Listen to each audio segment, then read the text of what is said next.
Olá pessoal, vamos dar início aqui à nossa nona aula, né? Mais uma vez atrasado para não deixar a tradição. Bom, a partir de hoje nós vamos começar a ver as funções, tá bom? E eu falo das funções elementares, são aquelas as mais conhecidas que vocês estudaram no segundo grau, no cálculo 1, no cálculo 2. A gente vai ver a versão complexa de cada uma delas. A versão complexa, suas características, suas propriedades, o que há de comum, o que há de diferente, tá bom? Então a gente começa pela função exponencial. Lá na frente, acredito que todos vão entender o porquê de começar com essa função, tá bom? Então, suponha que você tem um z, que é a nossa variável livre, né? Variável independente. Ele tem a forma de x mais i e y. Então a função e elevado a z, ela é definida da seguinte maneira, tá bom? Vai ser o e elevado a x, né, o x a parte real, multiplicado pelo esse complexo aí, o cosseno de y mais i seno y. Veja só, vocês vejam que aparece aí a letrinha e duas vezes, e eu espero que não haja confusão, tá bom? Porque no E que está à sua direita, à sua esquerda, a potência é um número complexo. E é justamente a função que nós estamos querendo definir. Nós não sabemos calcular E elevado a um número complexo. Já no lado direito, você tem o E elevado a x. E esse x é um número real, portanto, E elevado a x aí é a função exponencial que nós conhecemos lá do cálculo 1, tá bom? Do segundo grau. Tá bom? Então, por favor, é a mesma letrinha, mas são duas funções aí, momentaneamente elas são diferentes. Tá ok? A função E elevada a z é uma função genérica que engloba a função E elevada a x. Você vai ver daqui a pouco que a função E elevada a x está dentro da função E elevada a v. Na verdade, não precisamos ir daqui a pouco, você pode ver agora, né? Se você tiver o y igual a zero, né? Você vai ter o z é um número real, e aí cosseno de zero é 1, seno de zero é zero, então você vai ficar só com e elevado a x, como teria que ser. Então, e elevado a z tem dentro de si a nossa e elevado a x, que é a função real, e ela está dentro, é como se fosse parte da função complexa. Então, a função complexa e elevado a z é uma extensão da função e elevado a x. Tudo bem?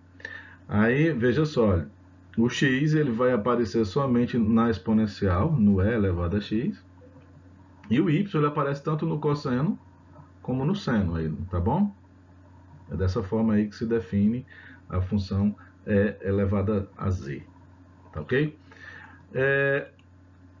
A gente vai avaliar as propriedades e a gente vai constatar que a intenção disso é verificar que as propriedades que vocês já conheciam lá da exponencial real, todas elas são as mesmas, elas se verificam sem exceção, entendeu? Todas elas são válidas aqui. Então, a gente começa pela mais simples, a mais famosa, o e elevado a zero. Então, veja, o zero que aparece aí como expoente, ele é o número complexo 0 mais 0i. Então, se você substituir aí na definição da função, vai ficar e elevado a zero, que dá 1, cosseno de zero, que dá 1, mais i seno de zero, que é zero. Então, você vai ficar simplesmente com 1 vezes 1, que dá 1. Tá? Não fiz continha não, acho que isso é bem óbvio, vocês vão captar aí na primeira, tá bom? A segunda propriedade, ela diz respeito ao seguinte, ó, vocês conheciam lá no segundo grau que potências de mesma base conservam a base e somos expoentes, não é assim? Então é o que está dito aí na segunda propriedade. E aí, veja, nada novo, né? Nada novo, eu vou demonstrar que isso é verdadeiro somente por desencargo de consciência, mas poderia deixar para vocês como um exercício, tá bom? Veja só, suponha que o meu Z1 ele tem a forma de x1 mais i, y1, e o z2 é o x2 mais i, y2. E aí nós vamos, né? O que vem a ser e elevado a z1?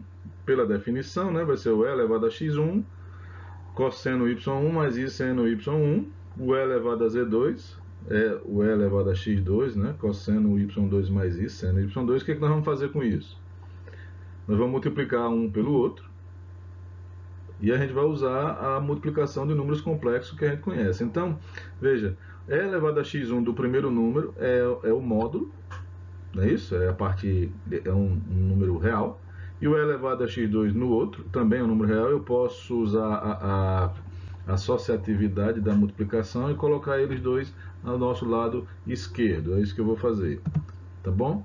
E aí eu vou me preocupar somente com a multiplicação dessas duas expressões que estão entre parênteses. E aí eu vou usar a nossa definição de multiplicação de números complexos. Como é que isso vai funcionar, né?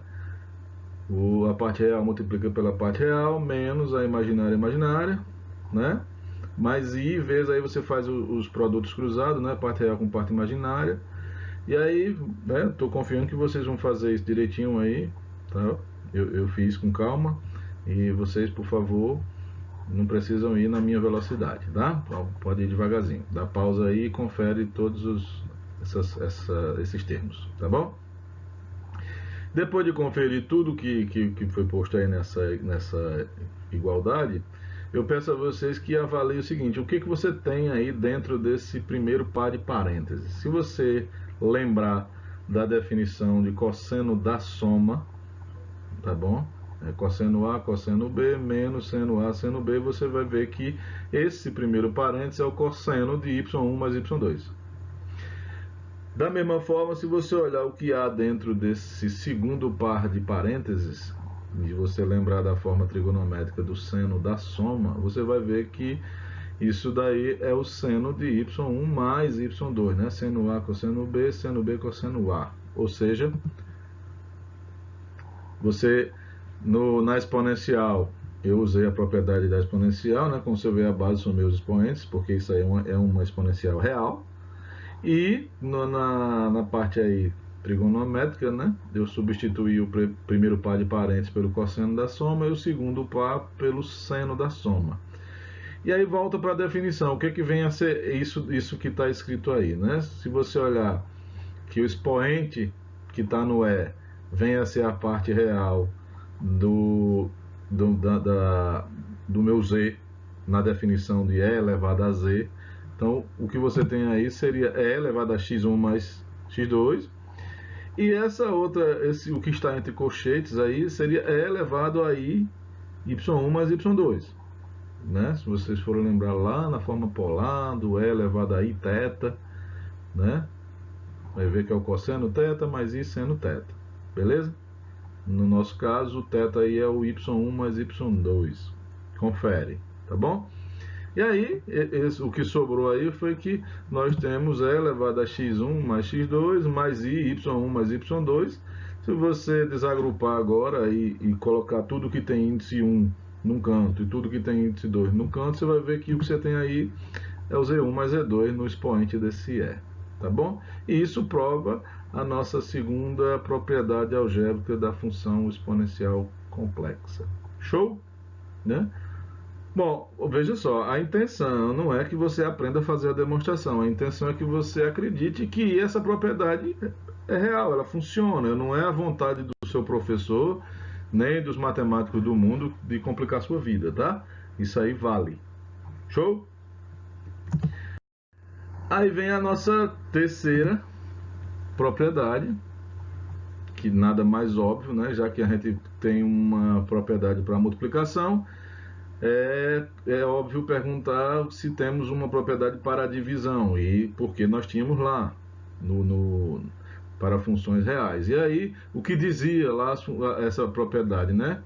Divisão de potências da mesma base, conserva-se a base e subtrai os expoentes, o de cima menos o de baixo. Não é isso? Então, essa propriedade continua válida.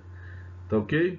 E aí, veja, Eu vou fazer a demonstração também por desencargo de consciência, poderia deixar como exercício, mas vou aqui encher o saco de vocês. O procedimento é exatamente o mesmo. Você vai ter que tomar um Z1 com essa cara aí, o Z2 com essa cara, e você vai, né, escrever quem é o E elevado a Z1, quem é o E elevado a Z2, usando a definição de exponencial complexa. Depois você vai dividir um pelo outro. Chegamos a essa fração aí, né, no nosso lado direito. Como é que se divide dois números complexos? Vocês lembram? A gente multiplica em cima e embaixo pelo conjugado. Eu não vou me preocupar com o E elevado a x1 e o E elevado a x2, porque eu posso usar o meu conhecimento a respeito de função exponencial real. Então, nesse caso, o E elevado a x1 e o E elevado a x2, eu vou usar já que isso aí é E elevado a x1 menos x2. Beleza? Eu vou me preocupar somente com a divisão desse complexo que está na parte de cima, entre parênteses, e o complexo que está na parte de baixo, que está também entre parênteses. Tá bom? Então eu vou multiplicar em cima e embaixo pelo conjugado do que está embaixo. Bacana? Aí veja só, em cima eu quero que vocês usem a multiplicação de números complexos. Parte real, menos parte imaginária com parte imaginária, mais i vezes os termos cruzados, né? Acredito que vocês já saibam fazer isso. E a parte de baixo, vocês não precisam fazer essa conta, porque a gente sabe que quando a gente multiplica um número pelo seu conjugado, o que você obtém é a norma dele. Perceba que a norma desses camaradas que estão aí todos tem norma 1. Então, o que vai acontecer é que a parte de baixo dá 1. Tá bom? Não acredito em você não, professor. Então faça a conta. Faça a conta e veja que a parte de baixo, quando você fizer a multiplicação, vai dar 1. Mas, para evitar trabalho, quando você multiplica um número pelo seu conjugado, você tem a norma dele ao quadrado. Né? Já aprendemos essa propriedade. E aí, como a norma deles é 1, 1 ao quadrado é 1. Então, a parte de baixo, eu fosse vocês, não me preocuparia com isso. Dá 1. Tá? Continua aí. Né? Eu reescrevi a expressão do quadro anterior, só para lembrar. Parte de baixo deu 1. E a parte de cima, né? Aí você pega parte real com parte real, menos parte imaginária com parte imaginária. Aí, como tem um menos, vai ficar mais, né? Na parte imaginária você faz a mesma brincadeira, né? Respeitando. Você pode fazer na distributividade, vocês já sabem fazer isso, eu não vou explicar, tá? Observe o que você tem aí dentro do primeiro parênteses, tá? Veja que você tem o cosseno da diferença, y1 menos y2. No segundo parênteses, você vai ter o seno da diferença, y1 menos y2. Tá certo? Se vocês lembrarem da definição de E elevado a iθ, mais uma vez, vai perceber que o que nós temos no colchete aí seria E elevado a y1 menos y2. Show? E aí junta tudo numa potência só. Você agrupa, tudo que tem y1 você põe no cantinho, tudo que tem tudo que tem índice 1 você bota num cantinho, tudo que tem índice 2 você coloca no outro cantinho. Você vai ver que você vai ter Z1 menos Z2, concluindo assim a demonstração de que a nossa propriedade da divisão também vale. Bacana? Então, essas são as propriedades da exponencial complexa, tá bom?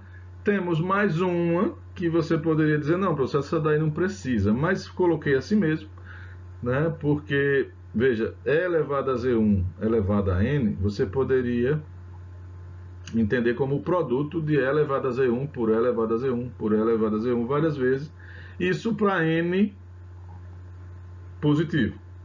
E aí você usa a regra do produto. E aí vai ficar Z1 mais Z1 mais Z1 mais Z1, N vezes, vai dar N vezes Z1. Tá bom? No caso de N negativo, aí você usa a outra propriedade e você chega que também ela também é válida. Tá bom? Se o N for negativo, aí você vai usar que isso é 1 sobre essa potência elevada a N, né? É o inverso. Usa a propriedade da multiplicação de novo e você vai chegar a NZ1 e aí, né? Acredite em mim, vou deixar isso aí como exercício para vocês, tá? É só usar as duas propriedades 2 e 3 que você chega à conclusão dessa daí, tá bom? E mais uma vez, nada de novo. abaixo do Sol, né? Você tá, tem uma diferença aí. Qual seria? Né? Lá nos números reais vocês aprenderam que isso é válido se Z1 for real e N for real também. Você poderia perguntar, professor, se no lugar do N eu tivesse um Z2, número complexo. Veja que esse N é um número inteiro. É um número positivo inteiro ou um número negativo inteiro. Eu não estou falando que essa regra seja válida para um complexo. Se eu colocar um complexo aí, eu não estou falando que ela seja válida nem para o caso de eu colocar um número real no lugar do N. Tá bom? São perguntas que vocês poderiam me fazer, poderiam ir atrás, mas se tiverem calma, vocês vão ver, acredito que na próxima aula, que essa propriedade também vai valer, tá bom? Mas por enquanto não temos essa demonstração e como consequência das propriedades 2 e 3, eu posso afirmar que essa daí é válida, com N inteiro, tá bom?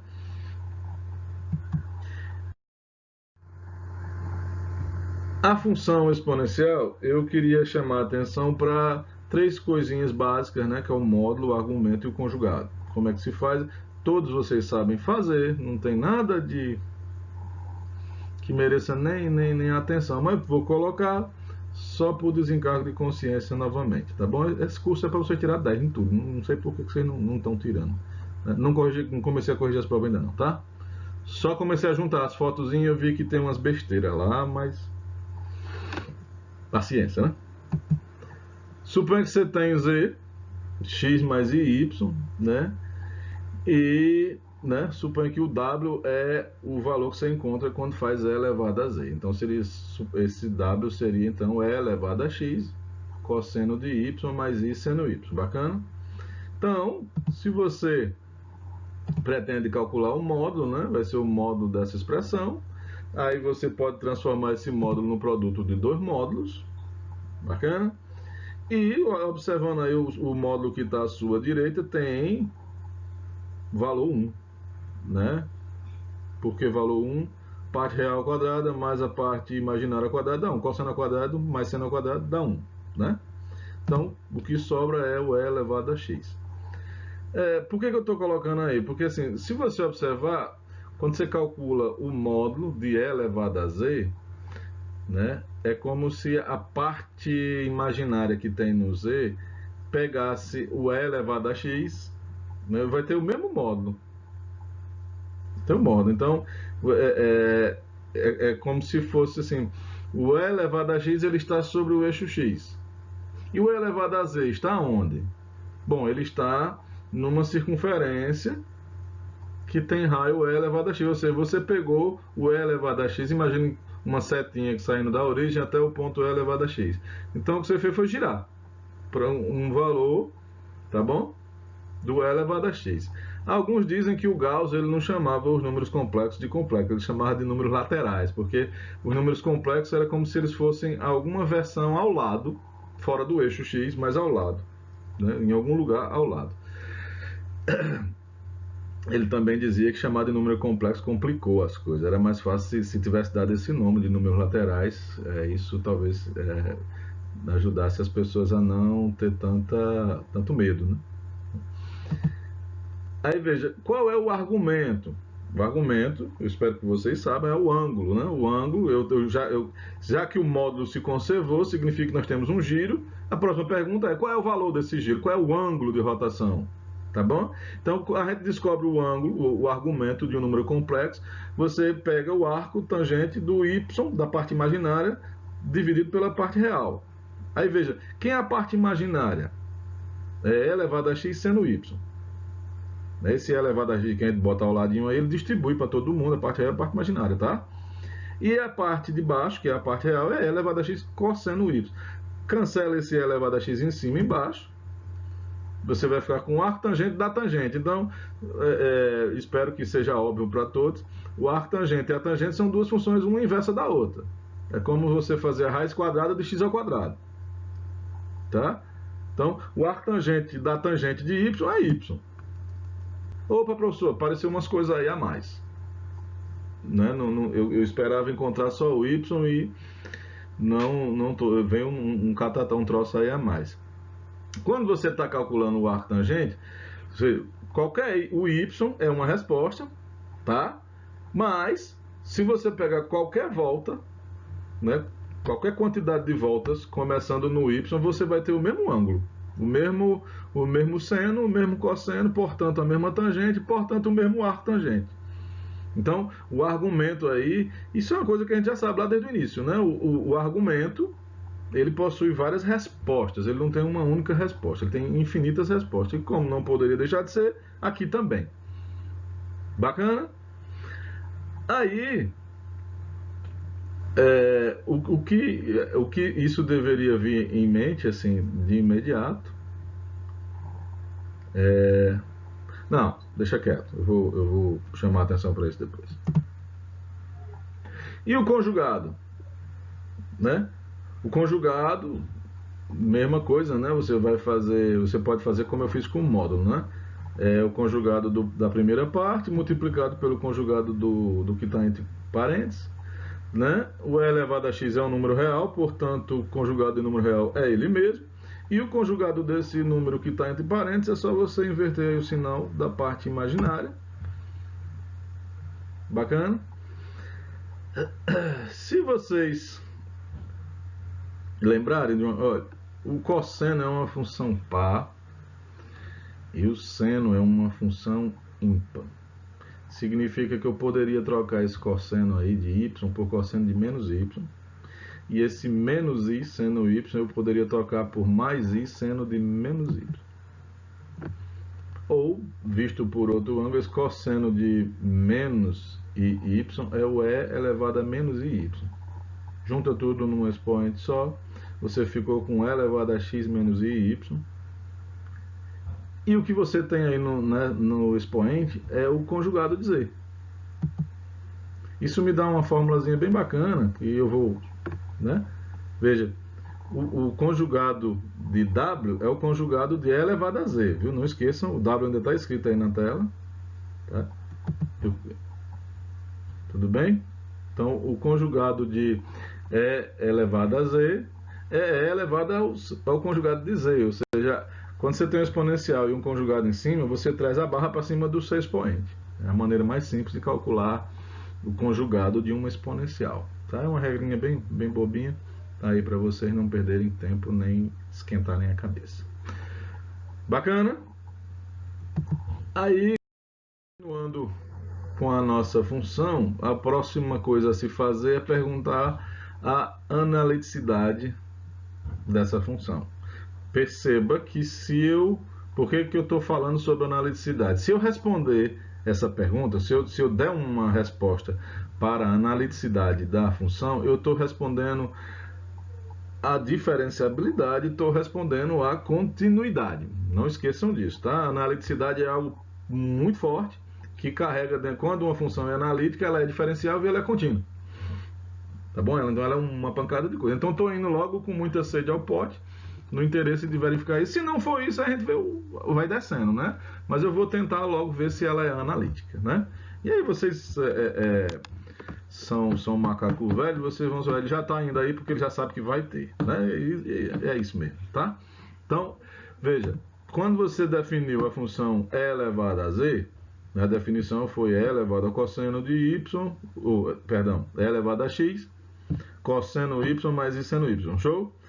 Vê se vocês conseguem retirar dessa definição qual seria a parte real e a parte imaginária dessa função. Vê aí se vocês concordam comigo. Bacana? Qual é o próximo passo? Veja, lembram dos critérios? Nós temos um critério que consiste em 3 itens, né? I, 2i, 3i. E a gente começa a avaliar o critério a partir daqui. O primeiro momento é na hora que você descobre o U e V. Já descobriu o U e V. Tá? Mas eu vou ficar calado. Aí você vai adiante. No próximo passo você descobre as derivadas parciais. Derivada de U com relação a x, né? O E elevado a x é derivada dele mesmo, fica cosseno y, não mexe com ele. Derivada do U com relação a y, aí a gente não vai mexer com o elevado a x, deriva o cosseno, dá menos seno. Derivada do V com relação a x, vocês sabem derivar. Derivada de V com relação a y está aí. E aí nós vamos tem uma análise a ser feita aqui, um critério, um item do critério a ser olhado agora. Também vou ficar quieto, tá? Segue adiante, a gente compara o du dx com o dv dy. O que vocês estão vendo aí? São iguais, né? Em seguida a gente compara as derivadas trocadas, né? O du dy com o dv dx, são o contrário, né? Um é oposto em sinal, né? O oposto da outra. E isso é válido para qualquer x e y do plano complexo, qualquer z. Qual é a minha conclusão a respeito da analiticidade? O que vocês vão fazer, em geral, né, o hábito, é somente olhar as equações de Cauchy e Riemann. Mas está errado olhar só as equações de Cauchy e Riemann, porque o critério, na verdade, são 3. E nesses critérios, avaliar as equações de Cauchy e Riemann é só um dos critérios. Faltam os outros 2. Tá bom? Então veja, volta, eu vou falar agora o que eu não falei. O primeiro critério diz o seguinte: olha o U e olha o V, analisa se eles são contínuos, tá bom? Aí você vai usar o que você conhece lá no cálculo 1. E elevado a x é contínuo em todo x, cosseno de y é contínuo, produto de contínuo é contínuo. Então a função U é contínua em todo lugar, para qualquer x e para qualquer y. A mesma coisa vale para a função V. Show? Então o primeiro critério está satisfeito. Critério de analiticidade, o item I, né, do critério de analiticidade. Qual é o item 2i do critério? Né? Você agora analisa as derivadas parciais de primeira ordem de U e V. Tá? Então aí o argumento é o mesmo, né? É o produto de uma exponencial com uma trigonométrica. Exponencial é contínua em todo canto, trigonométrica é contínua em todo canto, então o produto também é. Então essas 4 derivadas parciais são todas elas contínuas em qualquer lugar. Segundo item do critério, tá ok. Aí o terceiro item, qual é? As equações de Cauchy e Riemann. São iguais? São iguais aonde? Em todo canto. Então qual é a conclusão? A função f é analítica em todo o plano complexo. E aí quando a função é analítica em todo o complexo, a gente chama ela de função inteira. Estão lembrados disso? Tá? É só um nome para o boi, não se preocupem com isso, mas é uma função inteira. Uma coisa que eu não coloquei aí, e vou deixar um exercício, é um exercício bobinho, eu peço a vocês que façam, tá bom? Qual é a derivada da função e elevada a z? Lembram de um momento que eu falei assim, olha, se você sabe as derivadas parciais de u e v com relação a x, você pode usar isso para calcular a derivada, não é isso?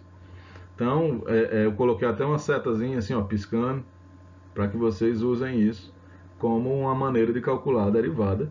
Uma vez que você sabe que ela é analítica, o melhor caminho é esse, tá bom? Então, veja, vamos fazer de cabeça, né? A derivada, quando você sabe a derivada de f, quando você conhece as derivadas parciais de u e v com relação a x, então seria du dx mais i dv dx. O du dx está aí na tela, tá certo? E o dv dx, veja que é tudo com x, tá? Tá aí na tela também. Então fica e elevado a x cosseno y mais i elevado a x seno y. Bota o e elevado a x em evidência, vai ficar e elevado a x cosseno y mais i seno de y, que é exatamente o e elevado a z. Ou seja, essa expressão maluca aí também conserva a derivada da exponencial que vocês conhecem lá no cálculo 1, a derivada de e elevado a x é e elevado a x. Não é assim? Então a derivada de e elevado a z é e elevado a z também, mesmo para um número complexo e mesmo sendo essa coisa aí feia, que a princípio parece que não vai seguir a mesma regra. Então veja, parece macumba, né? Você tem que o e elevado a z, apareceu um cosseno y mais um i seno y aí, que aparentemente vai atrapalhar as coisas, mas eles não atrapalharam em nada, e pelo contrário, eles conservaram todas as propriedades que nós tínhamos antes, garantiram que ela é analítica e a derivada, né, ela é o E elevado a Z. A derivada de E elevado a Z é elevado a Z, como era de se esperar que fosse. Tá bom? Então, o que nós aprendemos aqui, né, nesse momento é E elevado a Z é contínuo, é diferenciável, é analítico, aonde em todo o plano complexo, em todo o canto, e a derivada do E elevado a Z é E elevado a Z. Bacana. Tá bom? Alguma surpresa? Algum percalço? Acredito que não. Né? Acredito que não tenha nenhuma surpresa aí no que eu estou colocando. Isso é bom, né? Isso é bom para retirar o medo, retirar a expectativa ruim. Tá bom? Uma coisa que a gente costume pensar, já que nós não temos gráfico, né, é pensar na função como uma transformação, né, do plano para o plano. E aí é o que nós vamos tentar fazer agora. Uma primeira coisa que eu vou pedir para observar é o seguinte, isso vai ser útil daqui a pouco, é o seguinte, imagine que você pegou um Z e você fez um acréscimo de 2kpi. Eu estou fazendo um acréscimo na parte imaginária, eu não estou mexendo na parte real, estou mexendo só na parte imaginária. Eu estou acrescentando 2kpi. Então, isso vai ficar, supondo que o Z é x mais y, né, vai ficar x mais y mais 2kpi. Então eu vou juntar a parte imaginária com esse acréscimo que eu dei. Isso vai ficar, né, ponho E elevado a x mais y mais 2kpi. Aí usa agora a definição. A definição diz o quê? Você pega a parte real, bota numa exponencial, e pega a parte imaginária e bota num cosseno dessa parte imaginária, mais i seno dessa parte imaginária. É o que está feito aí, tá bom?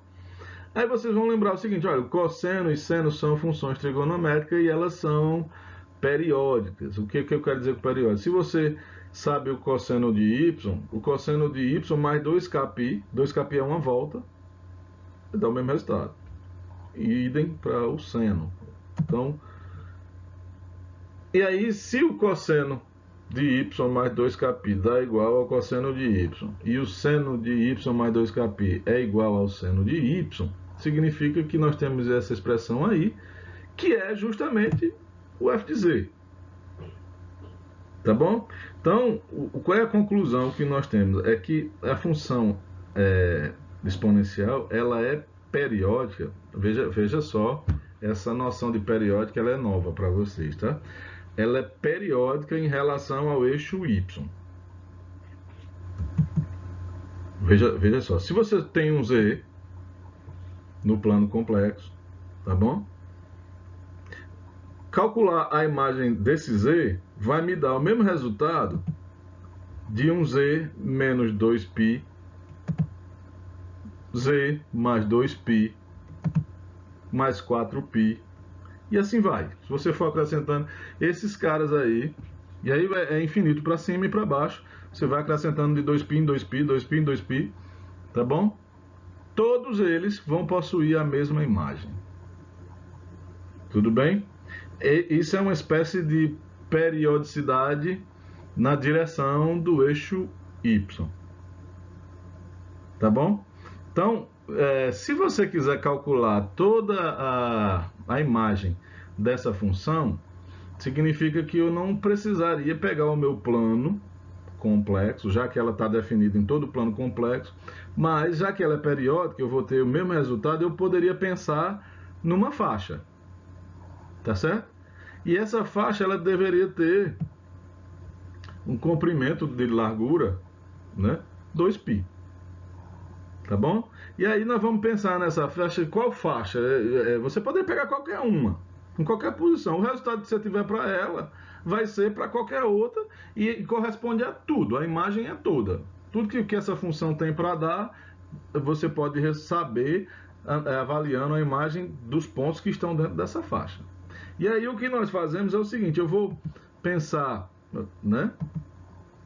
Tanto faz a faixa que você escolheu, você vai ter o mesmo resultado.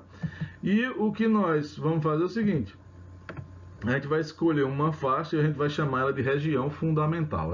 Era para dar outro nome, eu acho que seria o domínio fundamental. Né?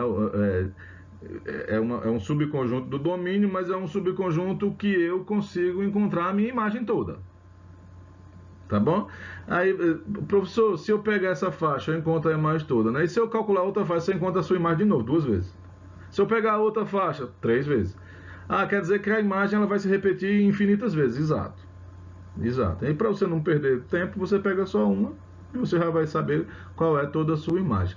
E aí a gente vai escolher essa região fundamental como a faixa que vai de menos π até π no eixo y. E aí no eixo x é de menos infinito até mais infinito.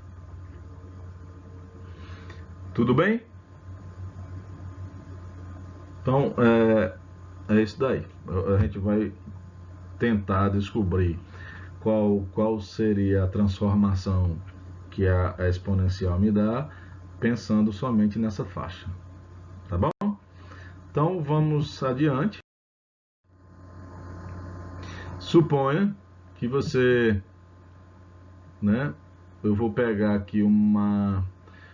Eu vou colocar um z genérico com a parte real fixa, o x0, e o meu y ele é variável. Isso é o equivalente a dizer que eu estou falando. O x0 é real, um fixo.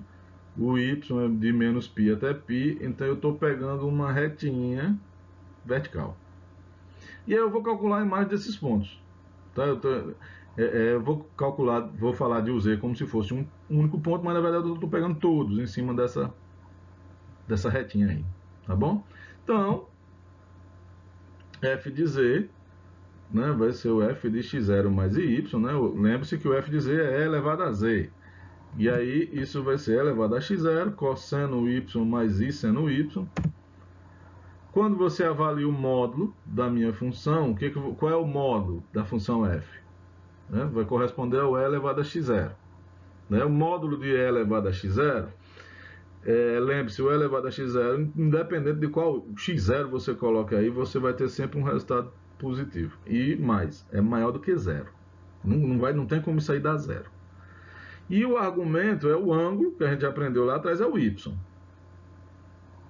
Tá bom? Ou seja, o meu módulo é fixo e o meu ângulo está variando de menos π até π. O que vem a ser isso? Deixa vocês concordam comigo. A imagem dessa retinha me dá um círculo que, né, centrado na origem, qual é o raio? O raio depende do x0 que eu escolhi lá, vai ser elevado a x0. E como o meu y que me dá o argumento vai ser de menos π até π, ou seja, eu tenho uma volta completa. Aí você lembra assim, professor, se eu tivesse pegado outras faixas, você vai ter esse mesmo círculo várias vezes. Várias vezes. Show? Aí, veja, então, se eu pegar o que eu estou fazendo aí, veja que eu estou falando de várias retas ao mesmo tempo. A imagem de retas verticais, como o x0 não diz qual é, eu estou falando de qualquer um. Tá bom? Me dá círculos de raio e elevado a x. E elevado a x0. Aí você poderia observar uma coisa. O x0, a partir do valor 0, né, vai dar e elevado a 0 dá 1. Então, todas as retas que você pegar do lado direito, você vai ter raio maior do que 1. Então, você vai ter circunferências cada vez maiores, com raio maior que 1. Ou seja, o lado direito da minha faixa, que é infinito, vai ser levado no lado externo da circunferência de raio 1. Show? Isso aí é tranquilo. Agora, pensa o seguinte. Quando você pegar uma reta que está do lado esquerdo, o que acontece quando x0 for um número negativo? Aí vocês vão lembrar que e elevado a um número negativo não é um número negativo. Tá bom? E elevado a um número negativo é um número menor que 1, mas é positivo. E é esse raio, esse e elevado a esse número negativo é o raio. E aí, cada vez que você toma essa reta mais à sua esquerda, menor é o raio. O seu raio vai ser cada vez mais próximo de 0. Tá bom? E quando é que vai ser 0? Quando ele estiver lá no infinito, negativo. Tá bom? Então significa dizer que toda essa faixa do lado esquerdo, o lado negativo do eixo x, ela vai ser jogada em circunferências de raio menor que 1. Toda ela vai ser transformada na parte interna da circunferência de raio 1. Não é interessante? Deu um nó aí na cabeça, né? Bom, continuemos. Para tentar entender o que essa transformação faz. Eu vou pensar agora em retas horizontais. Tá bom? Então suponha que eu tenho agora um z igual a x, x agora é livre, e o y é que é fixo. O x vai variar de menos infinito até infinito. Eu desenho a reta só num trecho aí, porque não tem como desenhar infinito, tá bom? Aí, calcula a imagem. Mesma coisa que eu fiz antes. Vai ser f de z, f de x mais y, calcula, usa a definição. E agora avalia o módulo. O módulo é elevado a x. Como o x está livre, né?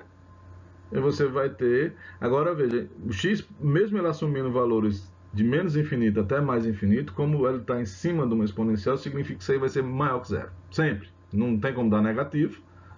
Tá bom? Não tem como dar zero. Esse módulo vai ser sempre positivo. Tá bom? Então você vai ter um W que tem um módulo, como é de se esperar, não tem como ser módulo negativo. E o argumento, né, da função f vai ser o y0, que está fixo. Ou seja, eu vou ter pontos na minha imagem com o raio variável, módulo variável, mas o ângulo é fixo. O que vem a ser isso? Vê se vocês aceitam. Tá bom? Então, o y0 é quem define o ângulo dessa retazinha aí. Então, quando você tiver com essa reta próxima do menos π, significa que essa reta na imagem estará próxima do meu eixo U no lado negativo. E à medida que você vai subindo, ela vai girando, dando uma volta no sentido anti-horário. Show? Então, ver se você... Eu fiz... Perde um tempão, viu? Por favor, batam palma para mim. Eu vou fazer isso daí, ó. Então eu vou pegar... Suponha que você tem agora... Viu que uma retinha aí acendeu no menos π. E aí a imagem dela tem uma reta aí, vermelhinha. A bolinha branca aí no meio é porque essa reta, o ponto 00, não vai ser atingido nunca. Tá bom?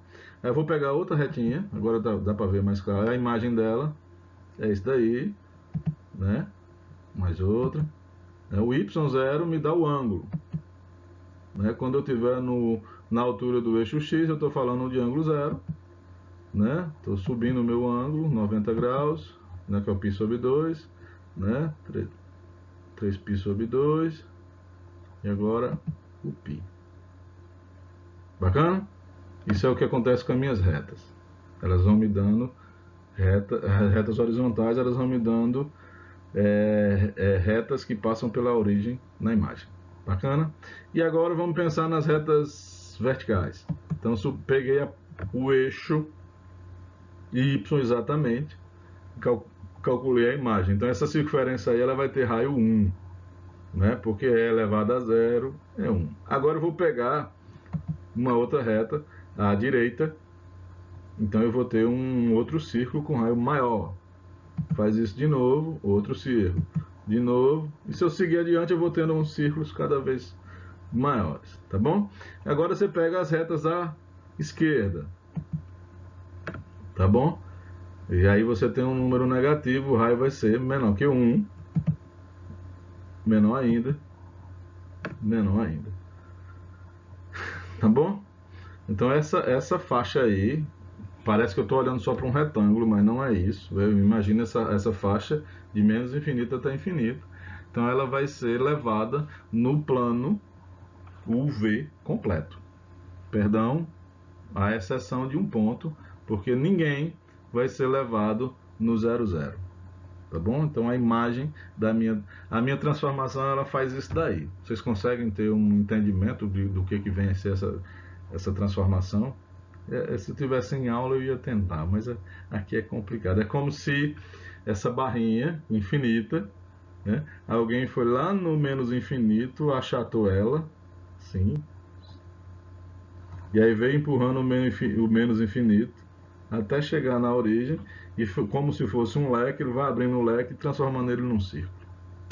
Se eu tivesse uma animação, né? Mas não, já estou me esforçando ao máximo nas animações aí para vocês. Tá bom? Bom, mas é isso daí. O que é importante que fique gravado é essa faixa de menos pi a pi, ela me dá tudo que tem na imagem. Tá bom? Ah, professor, se eu quiser calcular pontos fora dessa faixa, pode, não tem problema, mas é, o que você vai obter é pontos que já estão aí. Tá bom? Professor, tem no livro umas imagens lá, maluca e tal, maluca não, bem bonitinha, né? O matemático Riemann, ele encontrou uma maneira de fazer esse gráfico aí 3D. Como é que eu pego? Ele pegou várias faixas, aí dá esse negócio aí. Se eu pegar uma outra faixa, dá esse negócio aí de novo. E como é que eu conecto essas duas coisas num formato 3D? O livro tem um desenho lá, fica parecendo uma hélice, uma escada em hélice. Tá certo? Agora, eu já tentei. Não é à toa que a explicação não encontra-se nesses livros, porque isso é extremamente difícil. Parece fácil, mas eu já fui atrás, eu já baixei vários livros. Não é simples, não é simples fazer o gráfico 3D dessas coisas, tá bom? Ele coloca lá na figurinha e tal, dá um tesão para ir atrás, mas me perdoe, a minha inteligência não foi suficiente, tá bom? Acredito que seja tudo que nós tínhamos para falar a respeito da função exponencial. Bacana? Falando de função exponencial, o que vem depois dela? A irmã dela, que é a função logaritmo, tá bom? Pau quebrou agora, né? Relaxe. O que vem a ser a função logaritmo? Né? Logaritmo de um número complexo. Então, eu vou fazer aqui para não parecer, o livro joga lá, ele faz uma discussãozinha e fica parecendo uma mágica, né? Mas eu gosto de deixar as coisas bem claras para não ficar parecendo que é a vontade de alguém que queria que fosse assim e tal. Não, não é. Então, veja só. Suponha que você tem um z, esse z é conhecido, tá bom? É a variável livre. É uma variável livre que é sua. Ou seja, a gente põe ela na forma de um x mais y, mas ela é sua. Quem eu não conheço é o w. O w vai ser a imagem, é justamente o cara que eu quero conhecer. Tá bom? Então esse a e esse b é desconhecido. Já o x e o y a gente vai supor que a gente conhece. Tá bom? Então veja, suponha que o z tem essa cara, o w tem essa outra cara aí. E suponha que E elevado a W é igual a Z. Como é que nasce o logaritmo? O logaritmo ele nasce assim. Quando você estuda exponencial, você tem a base e tem o expoente. E a pergunta que se faz é qual é a resposta. O logaritmo ele nasce numa pergunta às avessas. Qual é a pergunta às avessas? Se eu tiver a base, tiver a resposta, quem é o expoente? É esse cara aí, chama-se logaritmo. Tá certo? Então, se nós conseguimos dar uma resposta para essa pergunta, significa que esse dado é o logaritmo de z. Tá bom? E aí, como é que eu vou tentar encontrar uma resposta para isso? Eu vou escrever o que está aí à sua direita, perdão, à sua esquerda, o e elevado a w igual a z, e vou tentar colocar isso como uma equação exponencial. É bom que vocês já aprendem como se resolve a equação exponencial complexa. E vou tentar resolver essa equação exponencial complexa. Então eu vou colocar o W em cima do E, vou colocar o Z ali, vou fazer o E elevado a W, porque eu sei fazer, aprendi agora há pouco, né, calcular exponencial, e vou igualar os dois números complexos da direita e da esquerda, parte real, parte imaginária e parte imaginária. É simples. Tá bom? Se eu conseguir achar uma resposta para o que vem a ser o A e o que vem a ser o B, então eu descobri quem é o W. Se eu descobrir quem é o W, eu descobri quem é o logaritmo de Z. Show? Então vamos lá, é isso aí. Né? Volta o vídeo, repete tudo de novo, volta 10 vezes, repete tudo de novo até você entender, tá bom? Para mim fica bem simples, tá? Então, veja, coloquei o W em cima do E, ficou E elevado a A mais IB, coloquei o Z do outro lado, tá bom? Vou usar a definição de exponencial para o e elevado a w. Então é e elevado a a cosseno b mais i seno b igual a x mais i y. Isso, né, eu coloquei aí distribuído a exponencial, porque a minha intenção é igualar a parte real com parte real, imaginária com parte imaginária, o que me dá esse sisteminha aí. Tá bom? E elevado a cosseno b é igual a x. E elevado a seno b é igual a x. Professor, nunca vi W de sistema desse aí. De fato, isso é um sistema não linear. Tá bom? Mas, graças a Deus, ele é fácil de se resolver. Como é que você vai resolver? Primeiro, você pega a equação de baixo e divida pela equação de cima. Tá bom? Então, você vai pegar o lado direito, dividir pelo lado direito, lado esquerdo, dividir pelo lado esquerdo. Por que o senhor está fazendo isso? Porque eu estou vendo que tem um e elevado a a nas duas. Se eu dividir uma equação pela outra, o e elevado a a vai se cancelar e eu vou ficar com uma variável só, que é o b. Show? Aí, bom, professor, o senhor deu um caminho aí para a gente descobrir o b. E para descobrir o a, você vai fazer o seguinte: eleva a primeira equação ao quadrado, lado direito, lado esquerdo.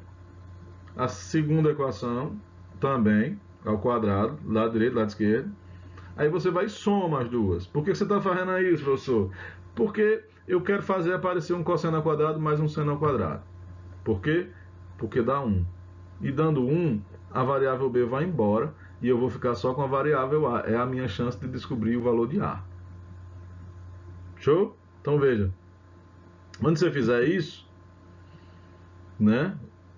Eleva ao quadrado a de cima, vai ficar e elevado a 2a cosseno ao quadrado de b, mais e elevado a 2a seno ao quadrado de b. Seno ao quadrado de b mais cosseno ao quadrado de b dá 1, então você vai ficar só com e elevado a 2a. Professor, de onde é que você tirou isso e elevado a 2a? E elevado a ao quadrado é e elevado a vezes e elevado a a. Conserva a base, soma expoente, vai ficar a mais a, 2a. Estou explicando como que explica para criança, viu? Aí, do lado direito da equação ficou x ao quadrado, y ao quadrado, somou e. E para encontrar o b, né, você dividiu a equação de baixo pela equação de cima. Então ficou seno de b sobre o cosseno de b, que é a tangente de b, e y sobre x. Para onde é que foi o e elevado a a? Cancelou um de cima com o de baixo. Tá bom? Aí você vai fazer o seguinte: perceba que esse sistema agora, ele só tem, não agora, o outro também, ele só tinha coisas reais. Né? Embora seja um sistema não linear, não tem mais nada complexo, aí é tudo real. Tá? E aí, veja, essa exponencial que está aí na primeira equação é real. Como é que se resolve uma equação exponencial? Você passa o e para o outro lado, ele vira um logaritmo. Ficou 2a, eu passei o 2 também, tá bom? E a de baixo é tangente, eu vou passar a tangente para o outro lado, passa como? Um aluno meu já respondeu uma vez, você pega o t e o g, passa para o outro lado dividindo, ó. Não é assim não, viu? Não é assim não. Você vai pegar a tangente e passa para o outro lado. Qual é o preço? Você inverte a função. Quem é o inverso da tangente de b? É o arco tangente. Né? O inverso da tangente é o arco tangente. Então deixa o b sozinho aí, vai virar o arco tangente de y sobre x. Tá bom?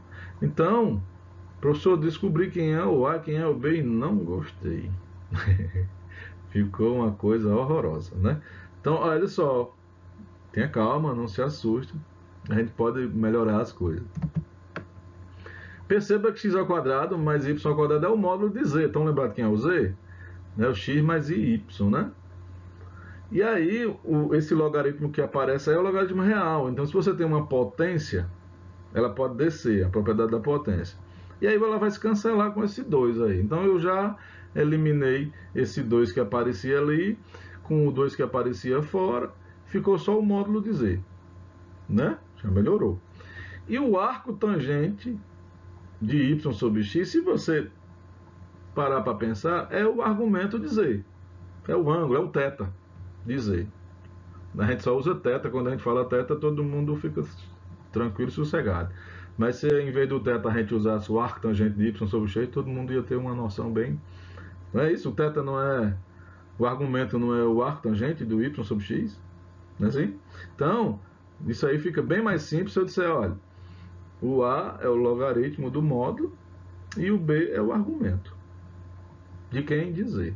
Mas ele não era o ingrediente, né? Você pega, eu quero calcular o logaritmo de Z. Então Z é o que eu tenho como ingrediente para me dizer quem é o logaritmo de Z. Então, o meu W, ele vem a ser o logaritmo do módulo de Z, tá certo? Mais I, argumento de Z, tá bom? Por favor, novamente nós temos aí dois logaritmos na brincadeira. E eu queria que vocês, por favor, tomem bastante atenção, porque o que está do lado esquerdo é o logaritmo complexo. O que está do lado direito é o logaritmo real. Veja que o módulo de Z, embora tenha um Z aí, mas o módulo me dá um número real. Tá bom? Então, o livro ele faz uma distinção lá, tá bom? Ele vai usar ln para logaritmo complexo e para se referir a logaritmo real ele vai usar log, L-O-G. Eu não vou fazer isso não, eu vou usar ln o tempo todo, tá bom? E aí vocês vão somente prestar atenção. Quando o que eu tiver dentro do meu logaritmo for um número real, eu estou falando do logaritmo real. Quando for um logaritmo complexo, é um logaritmo complexo. Tá bom? Perceba que o logaritmo real está dentro do logaritmo complexo. Por quê? Se você pegar o z e ele for número real, significa que seu argumento é zero. O ângulo é zero. Tá certo? Ah, professor, mas não é exatamente zero não, porque eu estou falando do argumento aí com A minúsculo. Então seria qualquer valor, né? 0 mais 2kπ. É verdade. Perceba que o meu logaritmo ele tem esse defeito aí, horrível. Qual o defeito, professor? Eu não saquei ainda não. Quem é o logaritmo de Z? Quantas respostas você tem para o ln do módulo? Uma só. Mas, e quantas respostas você tem para o argumento de Z? Infinitas. Infinitas. Então, por conta disso, a gente não poderia dizer que isso que está aí nem função é. Nem função é, porque você tem uma infinidade de respostas para o mesmo Z.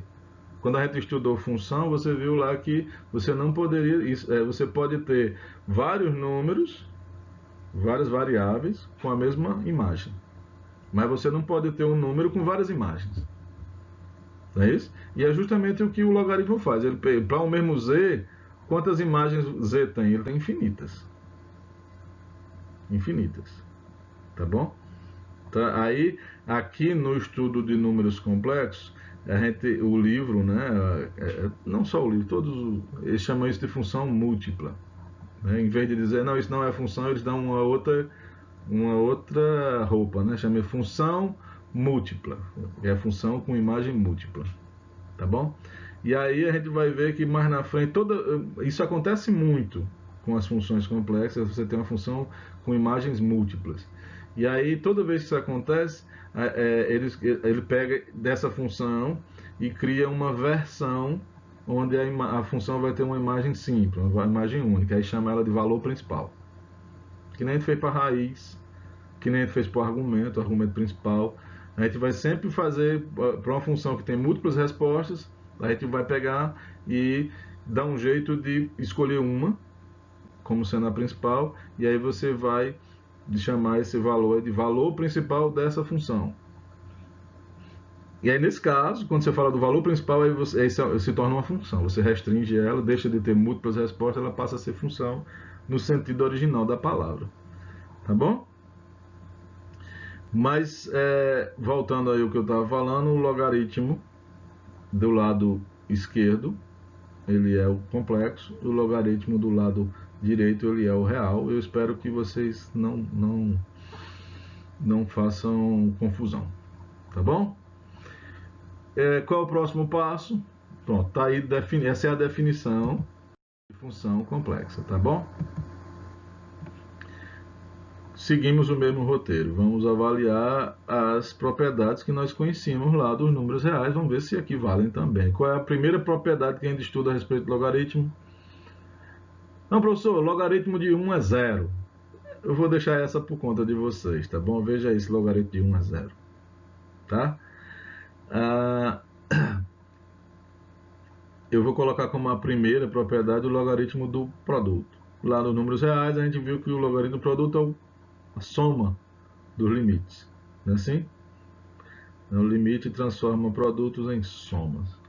Eu vou fazer a demonstração vindo de trás para frente. Então eu vou fazer, pego um Z1, Z2, como a gente fez lá na exponencial. Tá? Vou calcular o logaritmo de Z1 mais o logaritmo de Z2. Usa a definição, isso vai dar o logaritmo do módulo mais o argumento, logaritmo do módulo mais o argumento. Vou juntar os dois logaritmos de módulos aí, vou juntar os dois argumentos.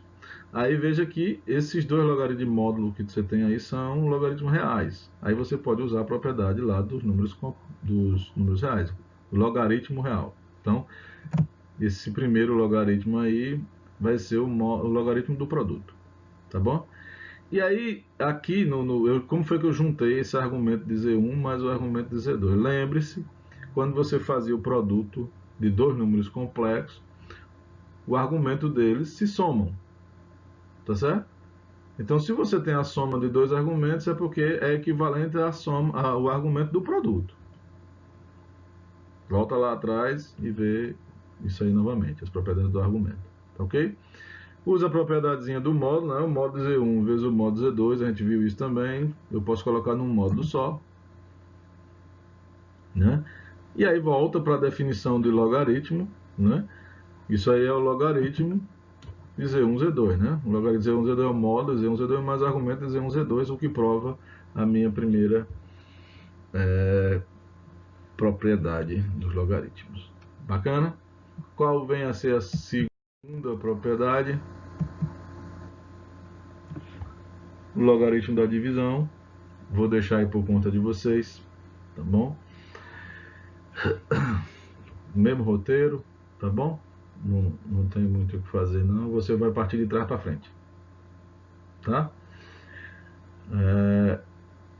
Vai usar a propriedade do logaritmo da diferença, a diferença dos dois logaritmos reais que vai aparecer, né? E você vai usar que o argumento de Z1 menos o argumento de Z2 é equivalente ao argumento da divisão, porque tem essa propriedade também para o argumento, então cai exatamente.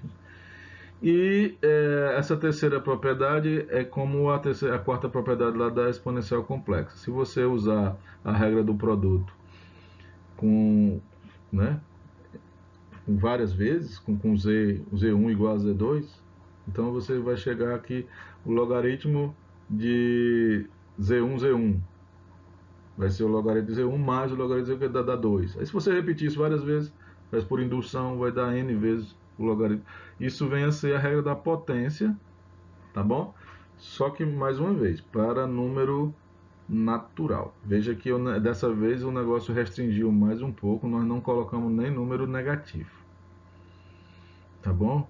E muito menos número real ou número complexo. Nós ainda não sabemos fazer potência com base complexa e exponencial complexa, expoente complexo, base complexa, expoente complexa, tá?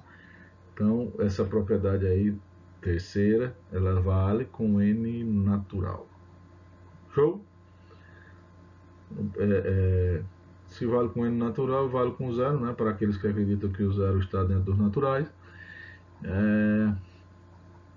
E aí responde a pergunta do logaritmo de 1. Né? Quanto é que dá o logaritmo de 1? Só você colocar o n igual a zero aí que você encontra a resposta. Tá bom? Continuando a nossa brincadeira, o que eu tinha falado antes, né? O logaritmo, o valor principal do logaritmo complexo. Então veja, nós vamos fazer o seguinte: qual é a definição do logaritmo que nós temos? Essa daí, tá bom?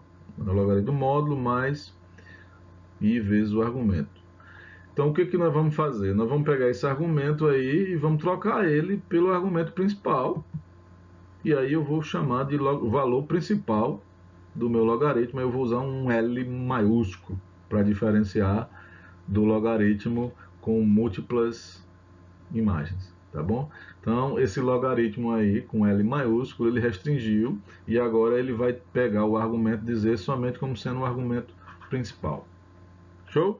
Essa é a versão do logaritmo complexo, o valor principal do logaritmo complexo. Essa daí é uma função, Ela é uma função no sentido que a gente conhece, a ideia de função lá do cálculo 1, tá bom? Aí uma observação é o seguinte, olha,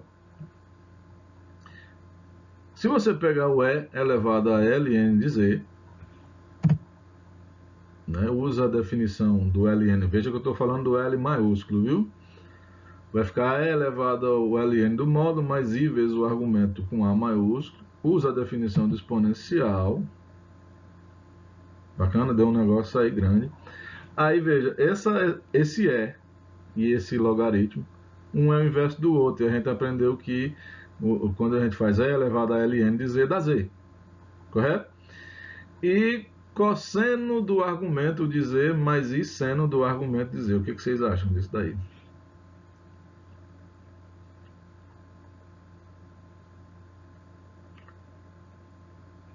Isso aí me dá, né, a primeira parte. Professor, não entendi não. Quando você escreve o z na forma polar, como é que se faz? Fica o módulo de z, né, assim, mais cosseno de θ. Quem é o θ? Não é o argumento de z? Então o que você tem aí é justamente o z escrito na forma polar. Só que em vez de usar um r, eu usei o módulo. Em vez de usar um θ, eu usei argumento de z, o argumento principal. Então isso aí é o próprio z. Veja, E elevado a ln de z deu z, tá bom? Eu vou fazer uma conclusão aqui, mas a princípio eu teria que fazer outra coisa. Eu teria que fazer agora o contrário, ln de E elevado a z, tá bom? Porque qual é a conclusão que eu vou trazer aqui para vocês? A função ln com L maiúsculo é a inversa da função E elevado a z. Tá ok? Tá ok? E quando a gente fala de função inversa, a gente tem que mostrar que a composta das duas sempre dá z, né? Mas f de g e também g de f. Eu fiz só o f de g. Tá faltando vocês fazer o g de f, tá bom? Então falta vocês fazer ln de E elevado a z e provar que isso aí dá z, tá bom? Acredite em mim, é verdade. A conclusão é que essas duas funções, uma é a inversa da outra, tá bom? Professor, a função logaritmo ela tem múltiplas imagens. Não foi isso que o senhor falou? Foi. Aí, veja, se você pegar, você vai ter, do jeito que eu peguei aqui, qual é a imagem que eu vou ter? Eu vou, deixa eu fazer isso mais na frente, eu vou dar uma resposta para isso, né? Eu fiz um gráfico ali, aí eu acho que vai ficar melhor mais na frente. Deixa quieto, tá? Então, por enquanto, acredite em mim, o logaritmo e a função E elevado a z, o logaritmo, o valor principal, é a inversa da função E elevado a z.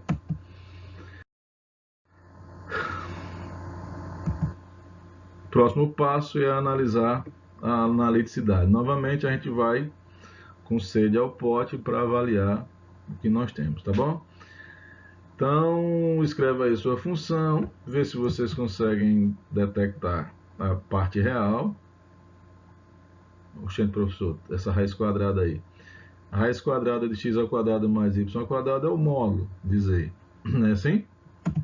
E a função v é o arco tangente, que é o argumento de z. Bacana? Eu teria que fazer uma coisa aqui, né? O critério de analiticidade manda que eu avalie as funções u e v. Vou deixar para vocês. Eu vou voltar. Derivada parcial de u dá esse troço aí. Professor, de onde é que o senhor tirou isso? Eu usei a regra da cadeia, né? Derivada do logaritmo é 1 sobre a função, né? Vai ficar 1 sobre a raiz quadrada de x ao quadrado mais y ao quadrado, vezes a derivada da raiz quadrada, que dá 1 sobre 2 raiz quadrada de x ao quadrado mais y ao quadrado, vezes a derivada do que está dentro, dá 2x. Multiplica as duas raízes embaixo, corta um 2 de cima com 2 de baixo, vai sobrar só isso aí, acredite em mim, e mais façam, tá bom? É um exercíciozinho de derivada, E regra da cadeia. Derivada de U com relação a Y é praticamente a repetição. Derivada de V com relação a X, aí vocês vão ter que lembrar o que vocês nunca aprenderam, né? Em geral, a derivada do arctangente.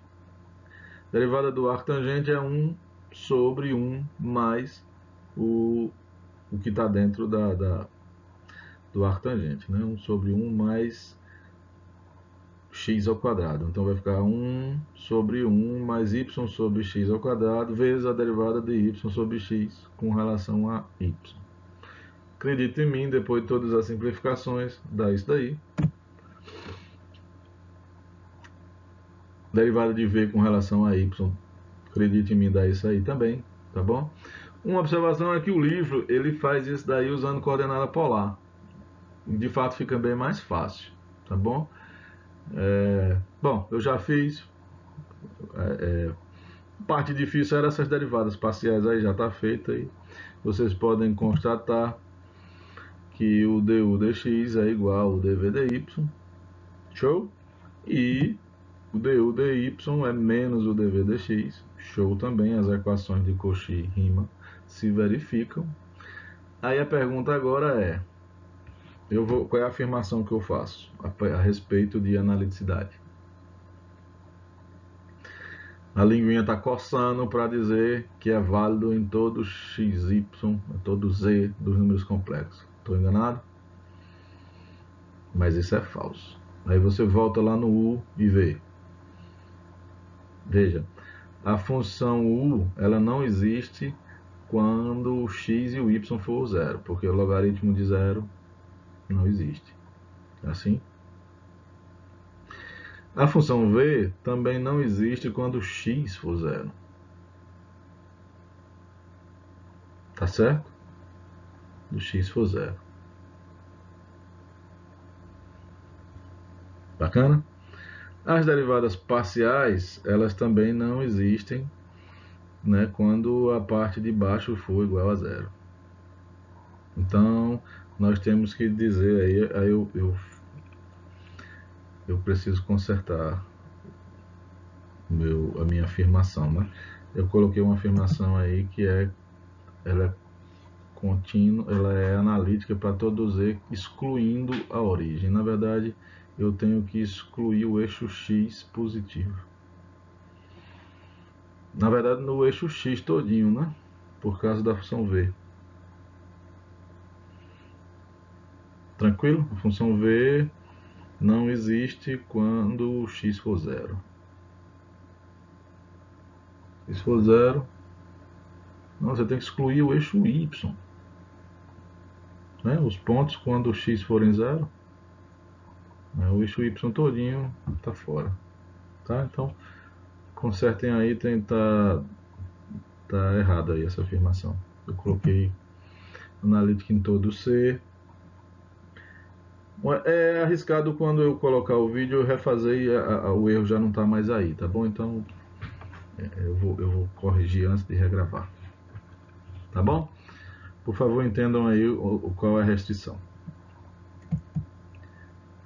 A pergunta que vem a seguir é qual é a derivada, né? Qual é a derivada? Então, lembram da afirmação que eu fiz? Como é que a gente faz a derivada se a gente já sabe as derivadas parciais de u e de v com relação a x? Então você pega lá o teu du dx, teu dv dx. O professor está diferente, é porque o que está ali embaixo, x ao quadrado mais y ao quadrado, é o módulo de z ao quadrado. Eu coloquei aí já para ficar mais simples. Coloca tudo numa fração só e preste atenção que o cara que está em cima é o conjugado de z. E aí eu vou trocar o módulo de z ao quadrado que está embaixo pelo produto z pelo seu conjugado, justamente para que eu possa cancelar o de cima com o de baixo. Resultado é 1 sobre z. Então, a função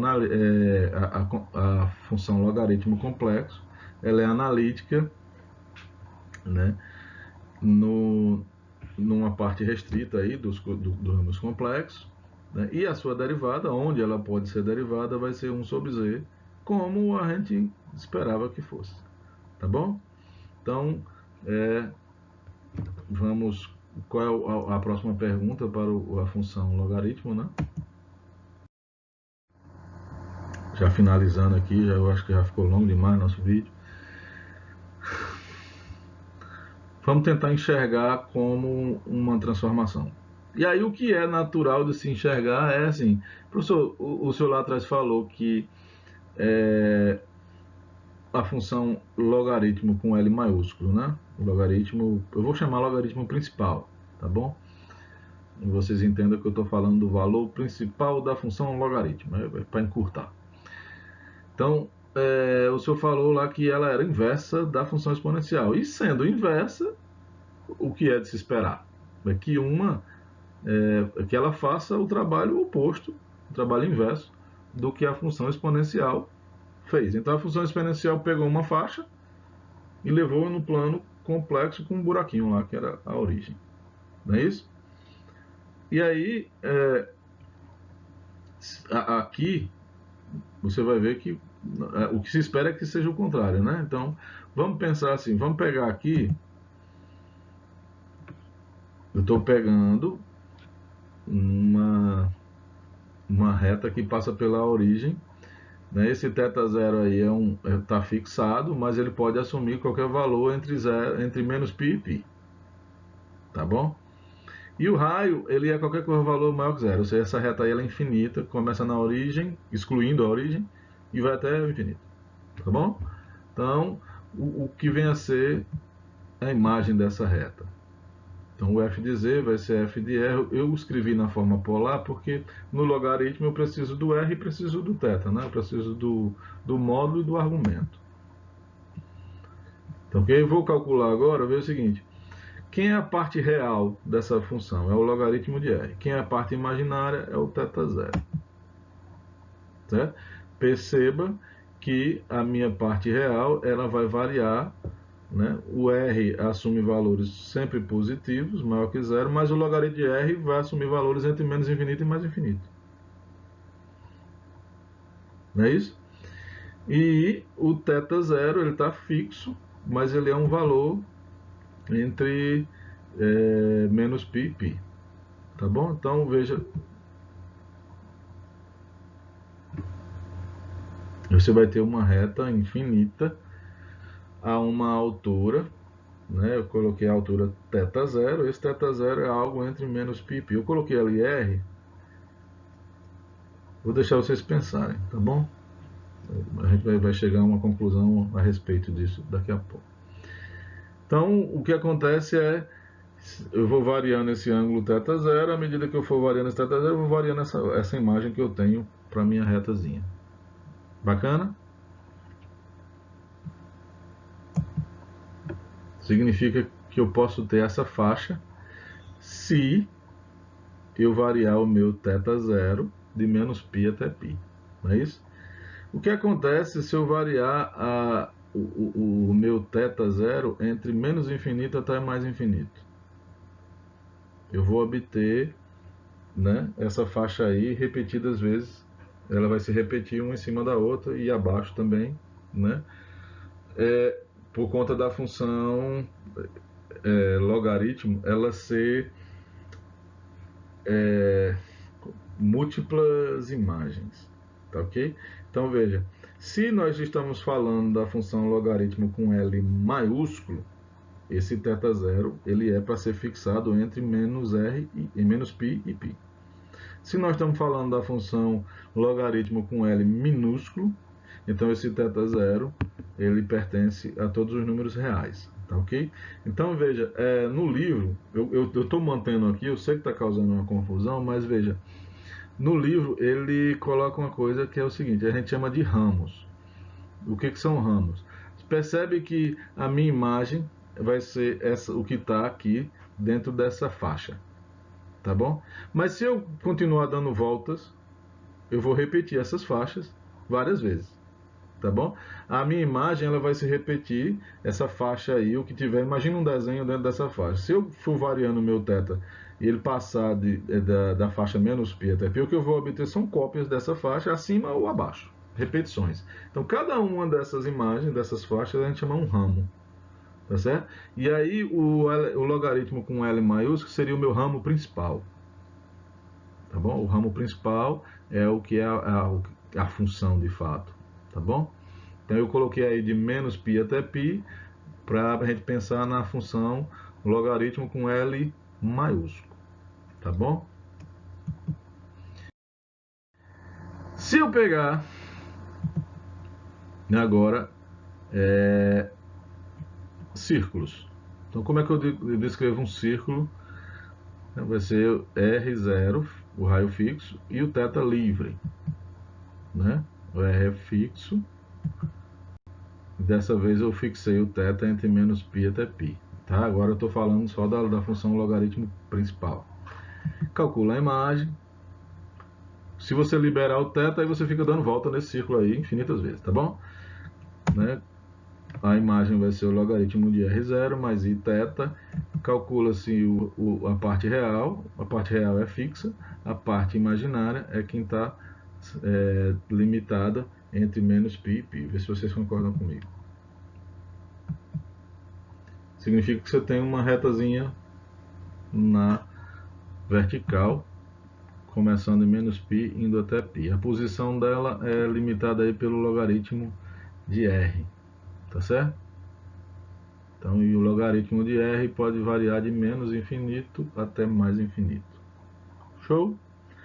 Então, se a gente voltar e fizer uma animaçãozinha como aquela que a gente fez para exponencial,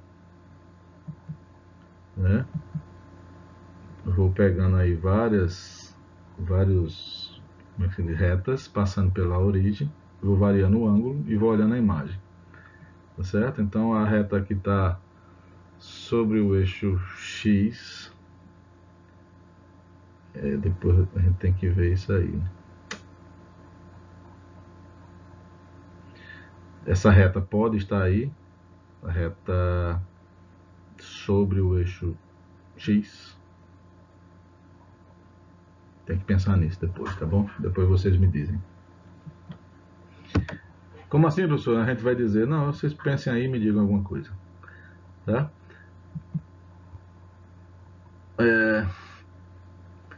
Na próxima aula eu falo alguma coisa sobre isso. Peguei mais uma, né? E eu estou calculando a imagem, tal, pá, pá, pá, pá, tá? Imagine que eu fiz todas as possibilidades. À medida que eu for girando, né, eu vou repetindo a minha faixa. O que há de descontinuidade? Ali, na verdade, não é que a minha função não esteja definida, ela é descontínua, tá bom? Ela tem uma descontinuidade ali, porque ali é exatamente o ponto de junção de uma faixa com a outra faixa. Então, quando você pega a faixa de cima e compara com a faixa de baixo, se você fizer um limite vindo por cima e outro vindo por baixo, você vai ver que vai dar uma diferença, entendeu? Então, ali a nossa função ela é descontínua, não é diferenciável, não é analítica, mas não é que ela não esteja definida.